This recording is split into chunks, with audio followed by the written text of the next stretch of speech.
Amigas e amigos do rádio, estamos aqui de volta e é sempre bom encontrar vocês para conversar sobre vozes do rádio, trazendo sempre uma personalidade, uma pessoa importante, que sempre utilizou os microfones do rádio para contar histórias, para informar, para trazer o básico, aquele rádio consistente. Nada contra o rádio menos intelectual e mais diletante, mas de qualquer forma é sempre bom a gente ter conteúdo. Isso é básico. E como você pode ver, nós estamos sempre nas redes sociais contando um pouco dessas histórias, trazendo personalidades, como já foi dito. Então, no Facebook, no Instagram, no LinkedIn e, obviamente, no YouTube, que é o principal de todos, vocês têm sempre um pouco da história do rádio contada pelos profissionais que ajudaram a escrever essa história. Para quem gosta de áudio, para quem gosta ou tem problema de visão, alguma coisa assim, a gente tem uma alternativa que é o podcast Radiofobia, gerenciado pelo nosso querido amigo Léo Lopes, que também é de microfone, e ele conta um pouco dessa história através das vozes que aparecem aqui.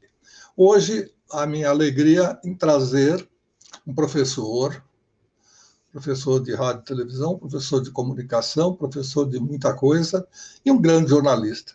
Então, com muita satisfação, repito, eu trago aqui Márcio Bernardes. Bem-vindo.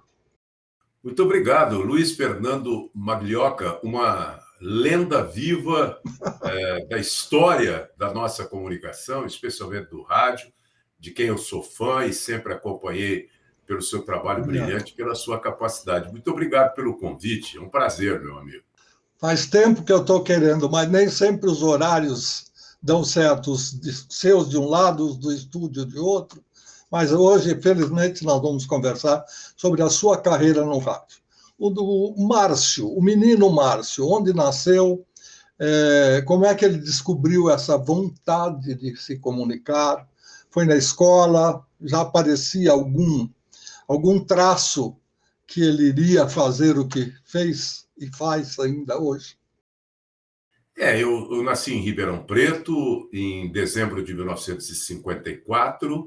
Em 2022 eu comemorei 68 anos e quero dizer que sempre gostei da comunicação, sempre fui muito extrovertido, sempre procurei, na escola especialmente, na minha relação de amigos, vizinhos, no clube que eu frequentava desde criança, intercomunicar. A comunicação sempre foi uma arma para o bem que eu sempre usei e que acabou sendo uma consequência profissional, né?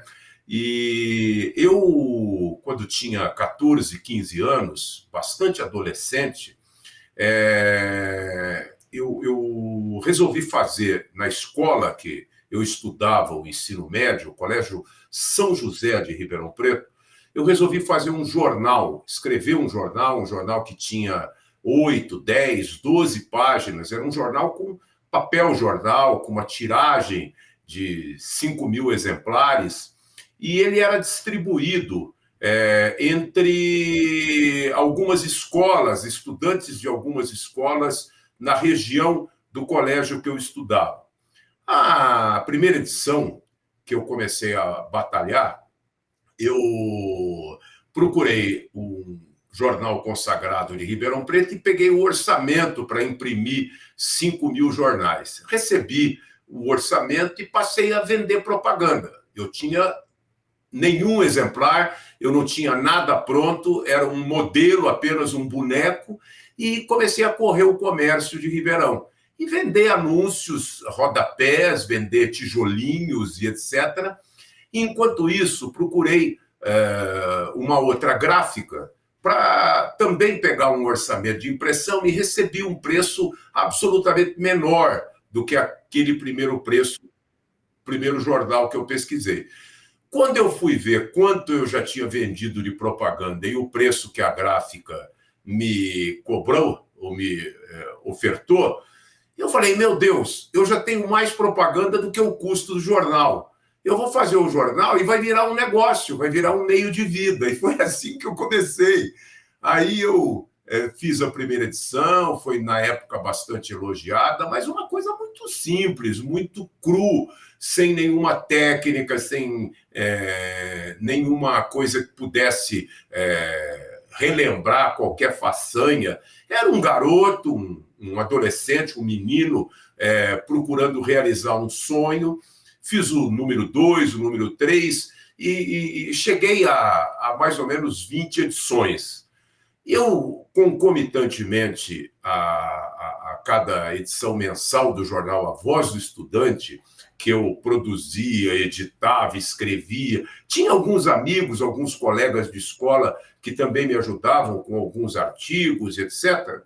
Eu ia às emissoras de rádio e aos jornais diários de Ribeirão Preto para divulgar a edição que tinha acabado de ser lançada do jornal.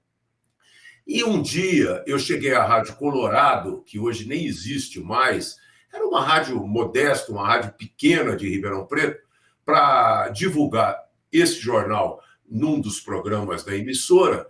E o cara me falou assim, escuta, você tem uma voz legal, uma voz bonita, você não quer trabalhar aqui, ser repórter, fazer alguma coisa? Eu falei, eu nunca fiz isso, se puder, mas sem combinar salário, não tinha absolutamente nada. No começo, eu apresentava um programa das 8 às 10 da manhã, programa musical, chamava Correspondência Sonora. E aí, logo na sequência, me chamaram para ser repórter esportivo. Eu me lembro que o primeiro jogo que eu fiz foi do Botafogo, no estádio Santa Cruz, lá em Ribeirão Preto. Logo na sequência, fiz alguns jogos também do Comercial. E daí começou a minha carreira. Eu passei dessa rádio para uma outra emissora melhor, uma nova equipe mais profissional, equipe de esportes foi montada, aí eu já tinha um salário, passei a encorpar a minha atividade profissional também na área de publicidade, vender propaganda, etc. Foi assim que eu comecei. Quando eu completei 16 anos, em 1970, o meu pai prematuramente faleceu. Ele teve um infarte e eu era arrimo de família, era o mais velho da casa, tinha 2 irmãos, um com 14 e outro com 12 anos, e passei a exercer a minha atividade profissional como realmente uma necessidade de sobrevivência. Eu não tinha mais meu pai, nós passamos a viver com a aposentadoria que ele nos deixou, meus irmãos eram menores, e aí, então, eu incrementei mais essa minha atividade. E daí foi em diante até correr outras emissoras de Ribeirão, escrever em outros jornais, vários jornais da cidade. Eu era repórter, colunista e etc. Até em 1977, quando eu trabalhava numa emissora que retransmitia a Jovem Pan, lá em Ribeirão Preto, e o Botafogo vivia uma fase espetacular. O Botafogo foi vice-campeão paulista naquele ano. E tinha o time do Sócrates, do João Carlos Motoca, do Lorico, do Aguilera, do Arlindo Fazolin, do Zé Mário, que prematuramente morreu de leucemia, chegou até a seleção brasileira. Aí o Cândido Garcia, saudoso Cândido Garcia, que era o produtor do Jornal de Esportes da Jovem Pan, passou a me pedir para fazer boletins do Botafogo, especialmente, mas também do Comercial. Isso durou alguns meses e aí ele falou, olha, nós queremos te efetivar como correspondente da Jovem Pan em Ribeirão, você vai fazer boletins do Comercial e do Botafogo e vai participar do nosso jornal, Jornal da Manhã da Jovem Pan.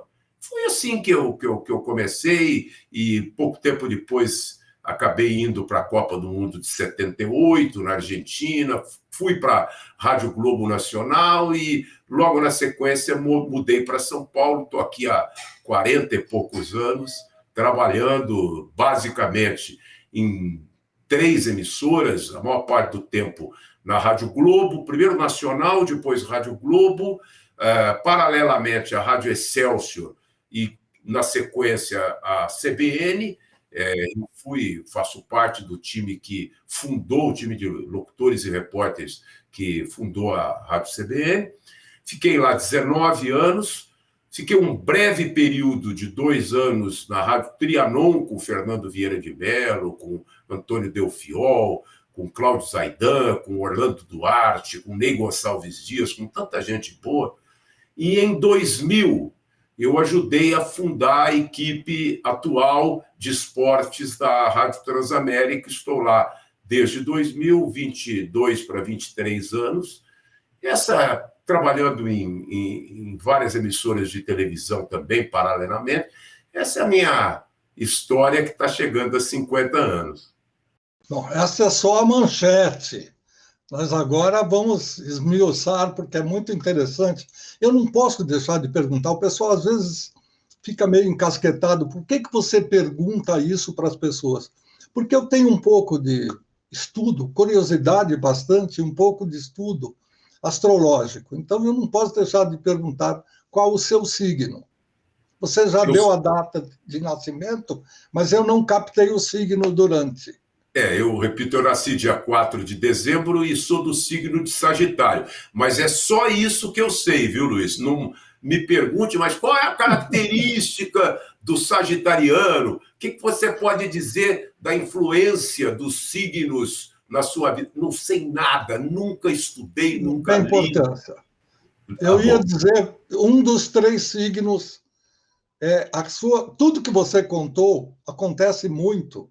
A precocidade, o tiro certo, a escolha daquilo que você vai, ainda precoce, né, novinho, é típico de quem nasceu sob um dos 3 signos de fogo, que são Leão, Sagitário e Áries. Então, de um deles, de qualquer maneira, eu iria chutar dizendo que você parecia ser. Como você já confirmou, então já dá para entender. Outros signos, eles são imbuídos de boa vontade, mas não têm aquela característica de sair na frente. Tudo que você contou, eu me vejo um pouco nessa sua história, que eu também comecei, só que eu tinha vontade de fazer programa de rádio, então eu criei lá no Estadual da Penha um programa de rádio chamado O Boato, um jornal de fato com 3 colegas, mais eu 4, para fazer tudo escondido da diretoria para que ninguém soubesse e não impedisse. E aí, o dia que a gente lançou, eu fui chamado na diretoria, falei, bom, agora é rua, não tem jeito. E o diretor falou assim, olha, parece que a repercussão foi boa, a professora de literatura portuguesa vai dar uma aula por mês, mas tem que ter coisa séria, não pode ser só brincadeira.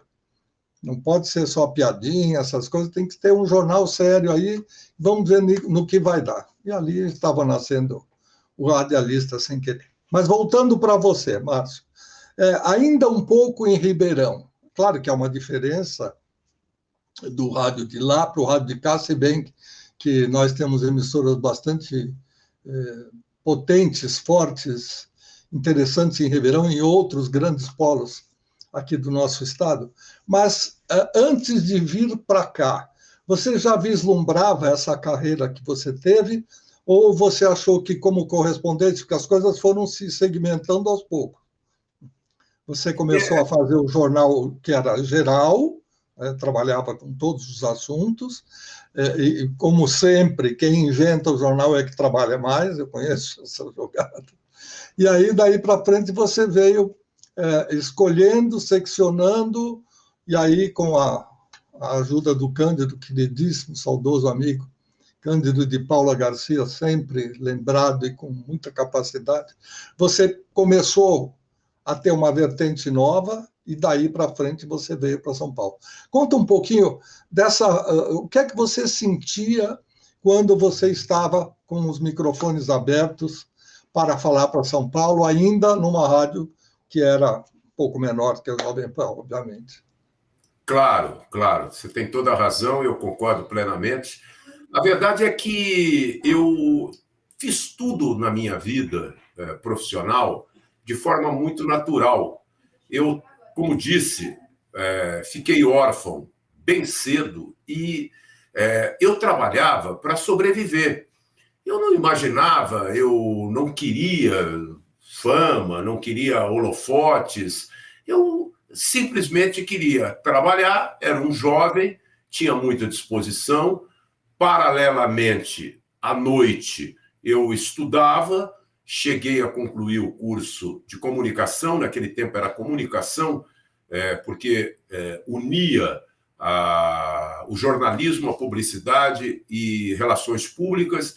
Fiz até a penúltima etapa do curso de Direito e gostava muito de ler. Eu sempre fui um apaixonado por livros, por revistas e por jornais.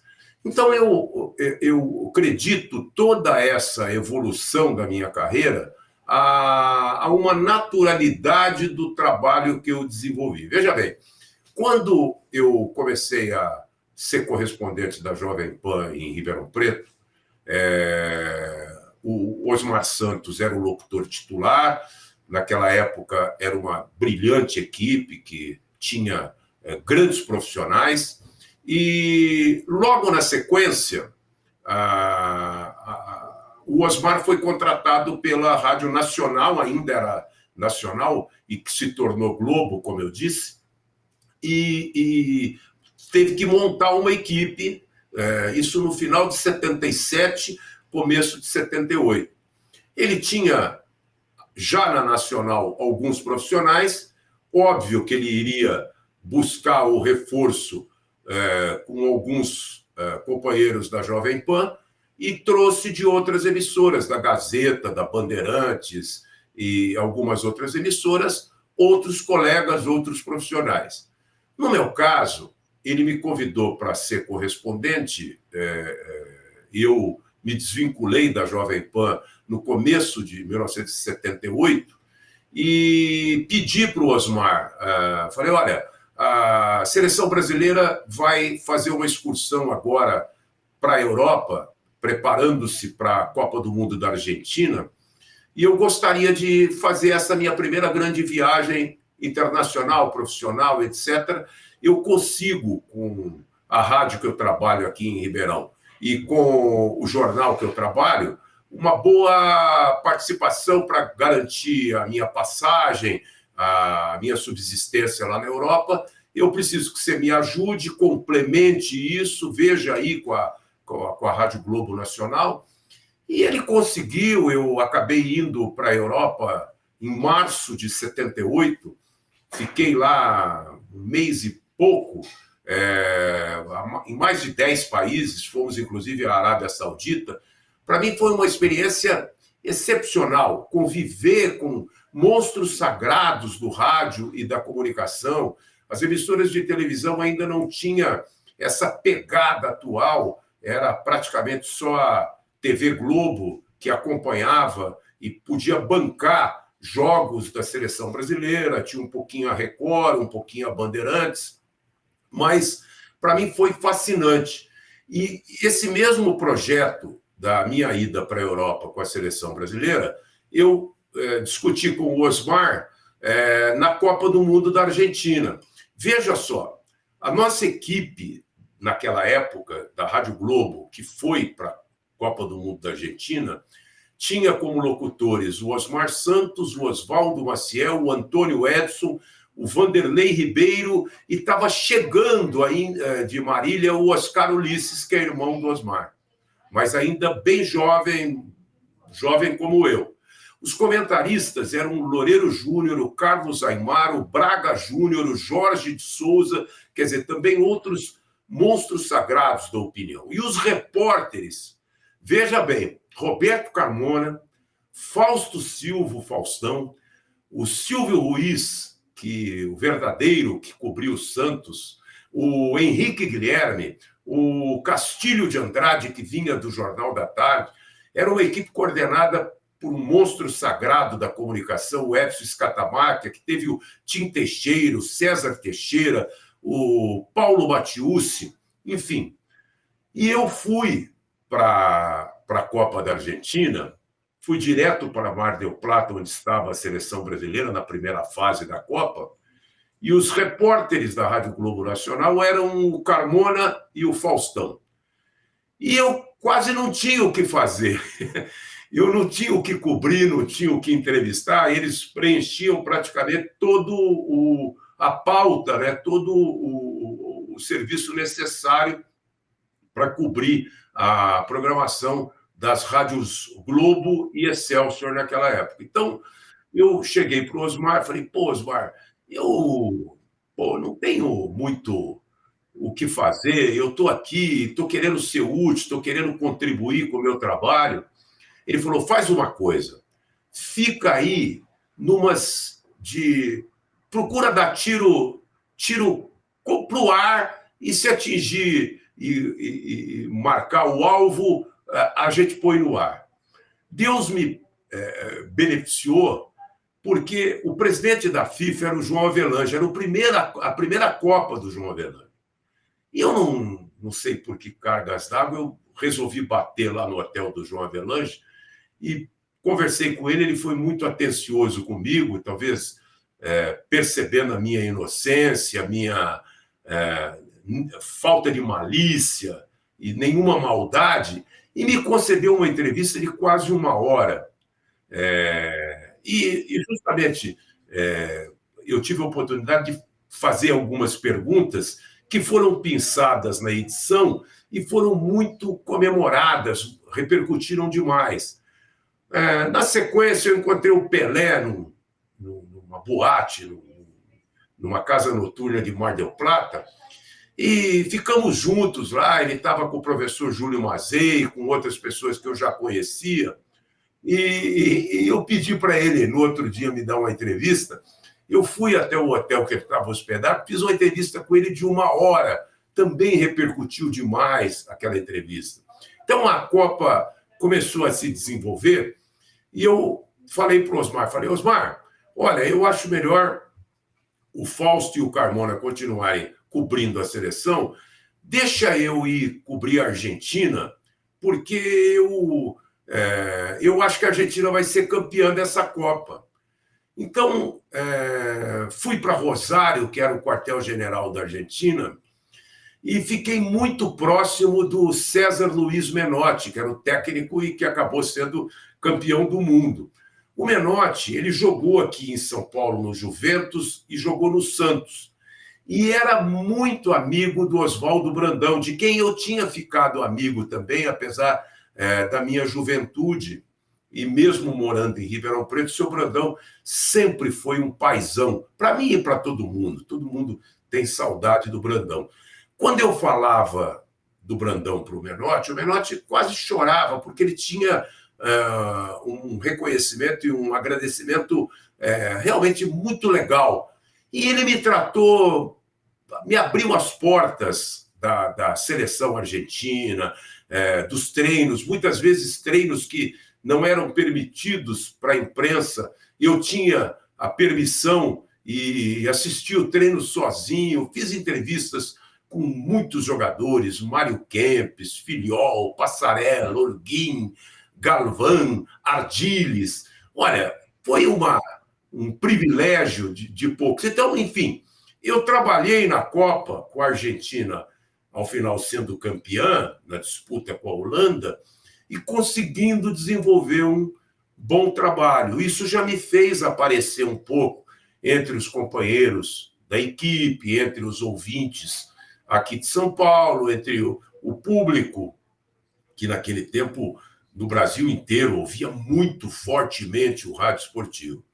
Então, eu já voltei para Ribeirão com um status e uma condição já, esse cara já não é tão desconhecido assim, tão embrião assim.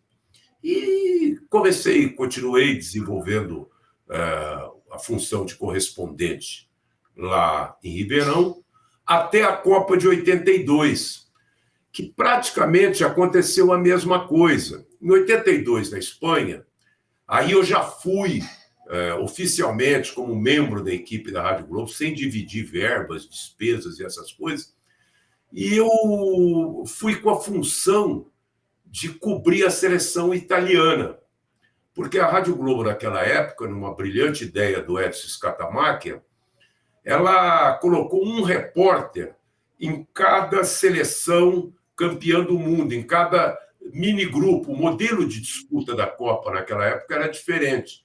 Então, colocou alguém para cobrir a Alemanha e o grupo que ela estava, eu fui cobrir a Itália, o Carmona a Espanha, o Faustão e o Arlérico Jacome cobriram a seleção brasileira e assim sucessivamente.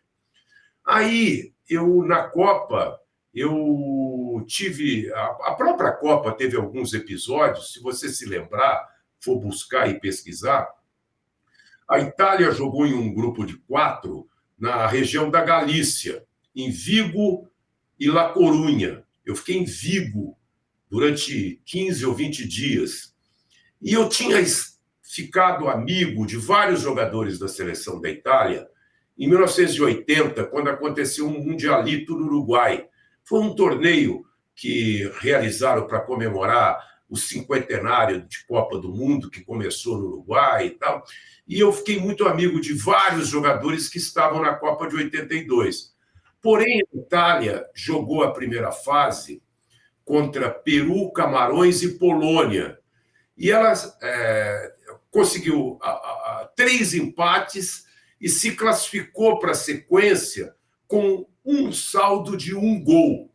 Então, ela era muito criticada. A imprensa italiana é como a imprensa brasileira, é muito exigente, muito corneteira. E os jogadores da Itália estavam muito incomodados com toda aquela pressão, aquela crítica, e fizeram uma greve contra os jornalistas. E por causa da minha amizade com alguns jogadores, eu falava para eles, eu não tenho nada com isso, com a greve de vocês, com a imprensa italiana. Eu estou aqui cobrindo a Copa do Mundo, cobrindo a seleção italiana para a segunda comunidade italiana do mundo. São Paulo tem, entre italianos e seus descendentes, a maior população, só perde para Roma. E os caras compreenderam, passaram a me dar entrevistas. Em greve, em sciopero, com a imprensa italiana, com a estampa italiana, mas me dando várias entrevistas. Isso repercutiu demais aqui no Brasil e no mundo. Até alguns jornalistas italianos me propuseram, naquela época, comprar algumas entrevistas minhas para publicarem em suas publicações, jornais, emissoras, rádios, televisões italianos. Mas eu não concordei. Eu falei, não, olha, é o seguinte, eu não posso fazer isso, que eu vou ferir a confiança dos jogadores que estão me concedendo especialmente essas entrevistas. Se vocês quiserem, arrumem um correspondente no Brasil, em São Paulo, ouçam as entrevistas que eu estou mandando e, claro, deem crédito, que é a Rádio Globo, que é uma entrevista exclusiva para a Rádio Globo, e publiquem nos seus jornais. Essa minha atitude fez com que esses jornalistas contassem para a delegação da Itália, para os jogadores, para a comissão técnica, para o Enzo Bearzot, que eu estava fazendo as entrevistas e não concordei em vender essas entrevistas para eles. E isso aumentou a confiança da relação nossa. Foi muito legal até a final da Copa. Quando terminou a Copa, no dia posterior à final da Copa, eu fui para o aeroporto de Fiumicino para me despedir dos jogadores da delegação que ia voltar para a Itália no avião do presidente Sandro Pertini, que naquele domingo, naquele final de semana, tinha ido para a Espanha para acompanhar a final da Copa vencida pela Itália. E eu estava na área de autoridades lá do aeroporto de Fiumicino, o terminal de autoridades, terminal presidencial, e cheguei um pouco mais cedo. Eu tinha um carrinho alugado, um Fiat cento e nada, né? 127, e fiquei esperando a delegação chegar. E com o tempo do embarque da seleção italiana, os os jornalistas foram chegando, mas aí a polícia aumentou a segurança e não permitia a entrada dos jornalistas naquela área onde eu estava. E começaram a gritar os brasileiros que me reconheceram: olha, aquele cara lá é jornalista, é brasileiro, ele não pode ficar lá também. Aí os caras vieram, eu me encrespei, saí do sério, briguei com eles, eles me algemaram e me prenderam, né? Quando eu estava sendo retirado daquele local, indo para o portão, eu ia, acho que para uma viatura da polícia, dos carabinieri, chegou o ônibus da Itália, a delegação da Itália que ia embarcar no avião do presidente. Aí eu levantei os braços, algemado, os caras me viram que estava acontecendo alguma coisa normal, desceram rapidamente do ônibus e foram lá ao meu encontro e pressionaram a polícia, veio o chefe, o comandante e me tiraram a algema para que eu não tivesse nenhuma represália. Eles me abraçaram e me levaram para o avião. E eu entrei no avião, o presidente já estava lá dentro com a Copa do Mundo, naquela mesinha de avião que a gente se alimenta, né? E me fizeram sentar lá e eu quase voltei para a Itália. Falei: gente, pera um pouquinho, eu estou com as minhas coisas lá no hotel, tenho que pegar minhas roupas, etc, etc. Até bateram foto. Eu tenho uma foto ao lado da Copa Jules Rimet, que foi conquistada pela Itália em 1982, ao lado do presidente Sandro Pertini e de alguns jogadores me abraçando assim atrás. É uma foto inesquecível que eu tenho. E aí eu saí do avião, eles fecharam a porta, eu fiz uma entrevista com o presidente, eu me lembro, e ele elogiou muito o Arnaldo César Coelho, que tinha sido o árbitro da final, e eu fui embora, saí do avião, fui embora, peguei meu carro, voltei para o hotel, depois fui para o centro de rádio e televisão, e voltei para o Brasil. Depois tirei férias e tal, um mês depois voltei para o Brasil, e os caras da rádio falaram para mim: ó, Márcio, depois de tudo isso que você fez, você não pode ficar escondido lá em Ribeirão Preto, né? E eu criei coragem e acabei aceitando a proposta, mudei de Malicuia para São Paulo em 1982, ainda em 1982, e estou aqui até hoje, com o público me aguentando lá na Transamérica. Eu falei demais, mas eu precisava contar essa história para você entender como eu cheguei aqui, viu, Luiz? Tem nada de falar demais, pelo contrário. Eu agradeço que você tenha aberto seu coração e contado detalhes, pormenores, que muitas pessoas poderiam ter evitado. Não vou falar que eu fui preso porque fica chato e tal, pelo contrário. Isso mostrou a sua capacidade e a sua tenacidade. Portanto, saiba que signos de fogo têm essa bronca, sabe? Ele vai para a luta, ele vai para vencer, e se tiver algum problema, ele vai para desvencilhar. Mas isso aí fica para uma outra hora. Aqui em São Paulo, você falou algo importante, você participou da revolução em que a Rádio Excelsior, que já havia sido a máquina do som, uma rádio bastante popular, junto à faixa jovem, lá nos anos 70 até quase 80. Depois ela se tornou um pouco jornalística, era um braço menos popular do que a Rádio Nacional, mas, de qualquer maneira, ela estava começando a desenhar, tá? Tinha algumas pinceladas de um jornalismo sério, sem ser all news. Como é que foi essa virada para ela se transformar em all news e, de repente, virar a CBN, que todo mundo conhece hoje no FM, mas que começou no AM? Olha, a ideia da CBN é do Heródoto Barbeiro, né?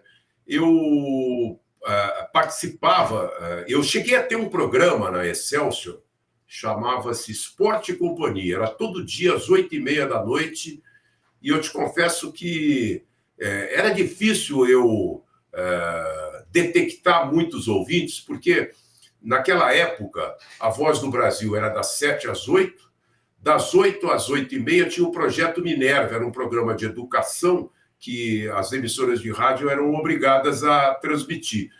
E o Esporte Companhia era um programa de esportes com algumas variedades. Todos os dias eu levava uma personalidade para falar da sua atividade. Às vezes era uma capa da Playboy, às vezes era um artista de teatro, de cinema, enfim, um autor de um livro. Mas o programa, por justamente levar essas personalidades, ele repercutia muito na imprensa. Naquele tempo nós tínhamos vários colunistas sociais, colunistas de fofocas, de rádio e TV, pontificando o Ferreira Neto, o Flávio Rico, Ali Costax, que era irmã do Baby Costax, meu amigo lá de Ribeirão Preto, um grande empresário, saudoso, gente boa demais. Tinha o Giba 1, a Sônia Abrão, e eles repercutiam o meu programa, e eu percebia que o programa, as pessoas falavam, você levou o Chacrinha no seu programa? Eu falei, levei, você ouviu? Não ouvi, mas eu li na coluna do Ferreira Neto. Você levou o Paulo Altran no programa? Eu falei, levei, você gostou? Não, eu não ouvi. Naquele tempo não tinha isso, né? Das redes sociais, não tinha podcast, não tinha as coisas tão eletrônicas e tecnológicas como hoje. Então eu tive esse programa, tive um outro programa só de esporte, chamava Vivo o Esporte, era ao meio-dia também na Excelsior, da meio-dia 1, e com toda a equipe, né? Com toda a equipe que era da Rádio Globo. Aí houve essa transição que você contou, e nós passamos a participar da programação jornalística da CBN, com boletins, com comentários, com essas coisas. E sempre na hora dos jogos, quando tinha jogo, era aquela dobradinha. A Rádio Globo transmitia o jogo principal e a Rádio CBN, antes Excelsior, transmitia o segundo jogo. Por exemplo, Palmeiras e Corinthians jogavam às 16h no Morumbi.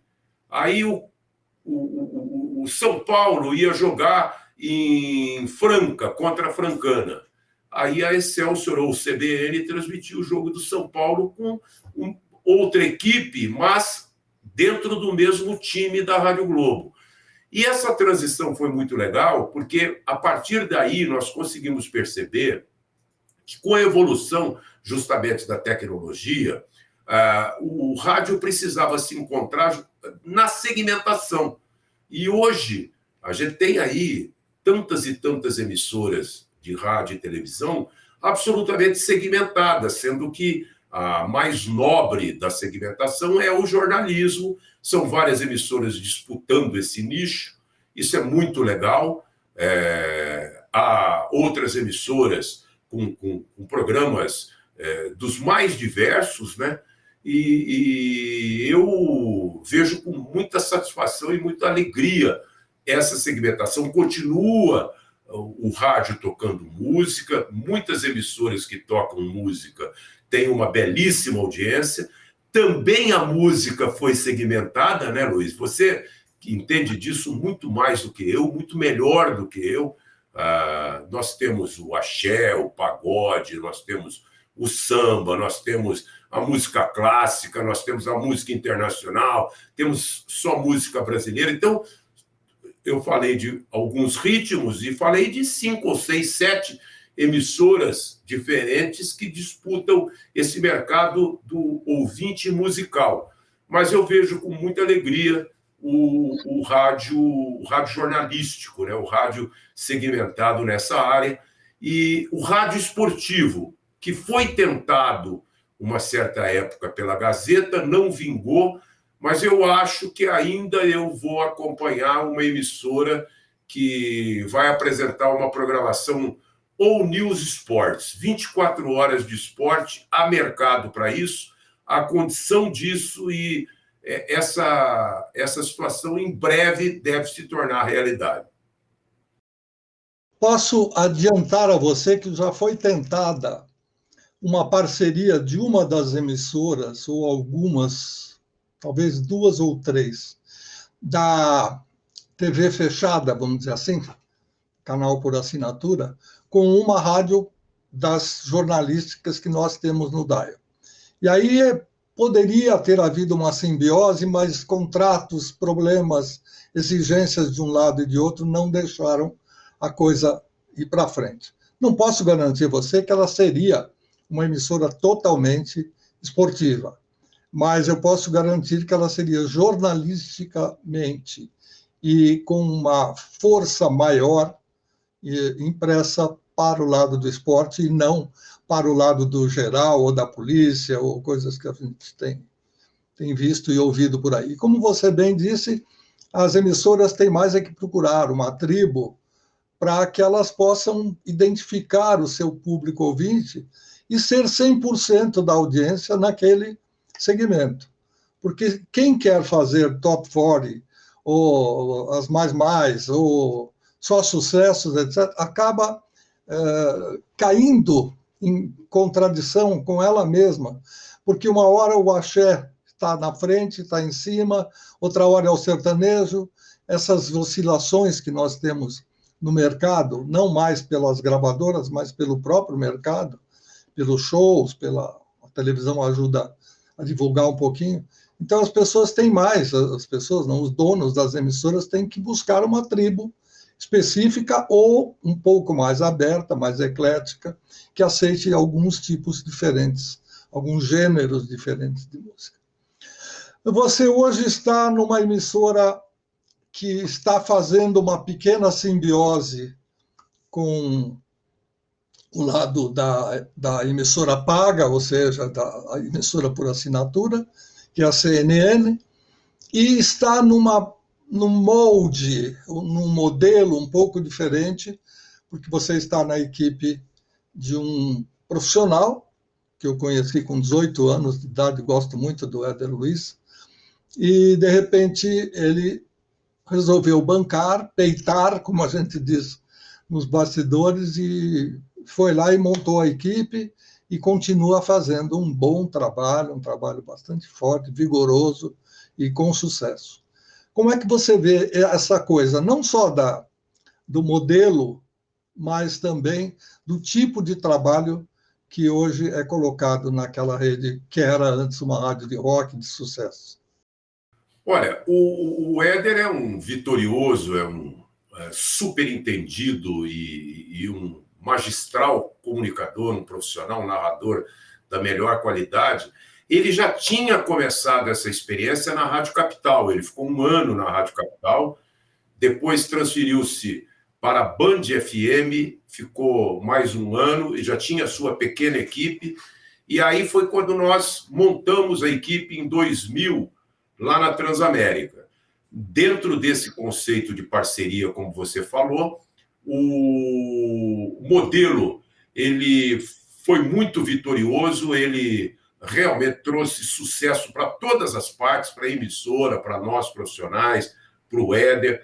Agora, de 3 anos para cá, nós estamos todos vinculados à Transamérica. Então, nós somos empregados da Transamérica e trabalhamos para a Transamérica. Esse modelo de parceria do Éder Luiz com a Transamérica, ele não existe mais. O Éder continua pontificando e comandando a equipe, é o locutor principal, e nós estamos trabalhando na programação normal.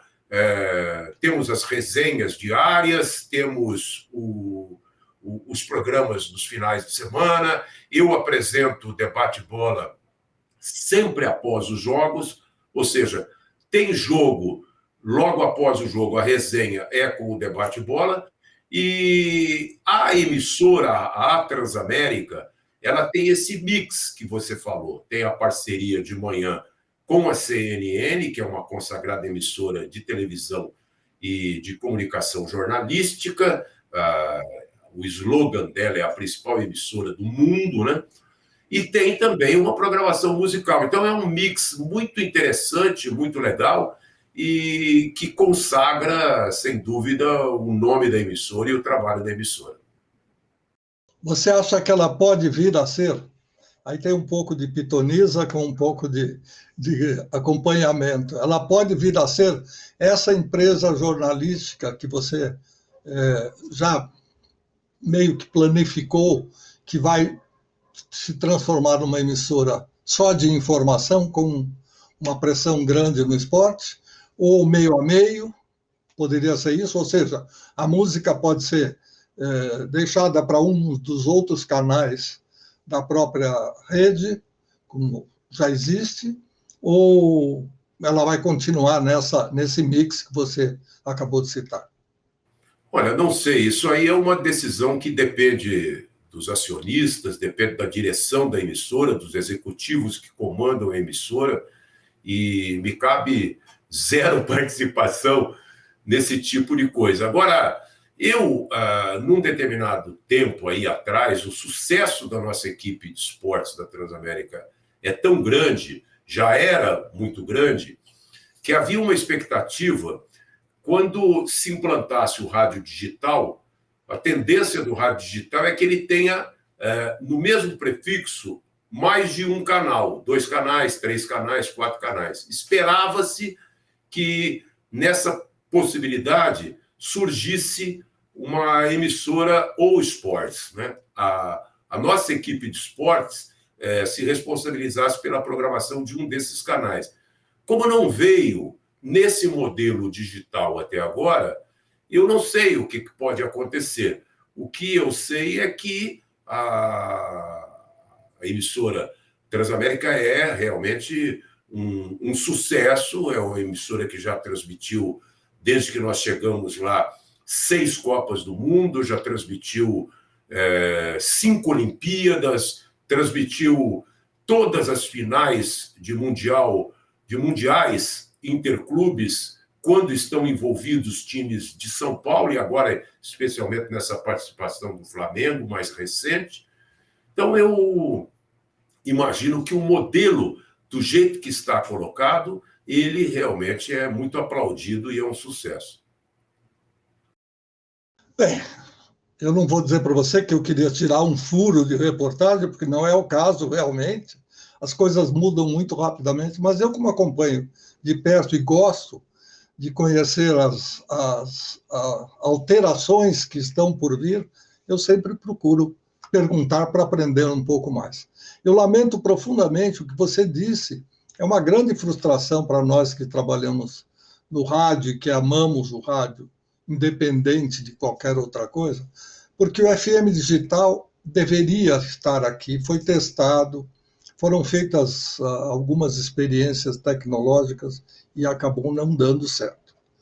A própria rádio CBN, se eu não me engano, se prontificou a fazer alguns testes e, em alguns horários, montaram uma espécie de transmissor específico, ou um transmissor que já seria para a linha digital, e acabou não dando certo, os espúrios, como se diz aí na gíria técnica, mas nem gíria, é real. Há muita concentração de sinais que não são os sinais claros, e há necessidade de você ter uma limpeza de som, quer dizer, até melhor do que esse FM que nós temos hoje. Infelizmente, não se conseguiu, devido à grande concentração desses sons desagradáveis que acabam incomodando, e aí o FM digital ainda não foi implantado. Eu sei que ele traria uma série de coisas, eu vi isso na NAB, nos congressos dos quais eu participei, e a possibilidade da promoção de você usar até numa tela do seu carro, por exemplo, a tela dividida, de um lado você tem informações técnicas, do outro lado você tem um pouco de informações a respeito daquilo que se está falando, então você poderia fazer um intervalo comercial, e enquanto continua ouvindo a propaganda de um lado, você tem do lado direito da tela a brincadeira, a promoção, para as pessoas começarem a participar, mas enfim, ainda não chegou a nossa vez, não chegou a hora certa, e vamos continuar tentando. Nós temos menos de 10 minutos de programa, a conversa está ótima, eu quero saber um pouco mais do rádio que você prevê, ou seja, não é para usar bússola, porque bússola normalmente é analógica e nós já estamos na fase digital, mas Assim, esse rádio que está vindo aí, ele pode se ramificar, ele pode se abrir mais, ele pode abraçar mais tecnologia, a gente não sabe qual ainda, mas toda hora está vindo uma coisa nova e eu acho que quanto mais você trouxer essas novidades para dentro do seu quintal, melhor é. Você não tem inimigos, pelo contrário, você tem mais ferramentas. Como é que você vê esse novo rádio depois dos 100 anos de Brasil? Olha, a grande modernidade do rádio, a atualização recente, foi justamente colocar o rádio nas plataformas tecnológicas, né? Então, a gente percebe lá na Transamérica, muita gente nos ouve pelo YouTube e por outras plataformas. Eu até acho bastante engraçado, porque isso é a minha opinião pessoal em relação à reação dos ouvintes. Nós, na Transamérica, não podemos, nós e ninguém, a não ser as emissoras de televisão detentoras dos direitos dos campeonatos, dos torneios, etc.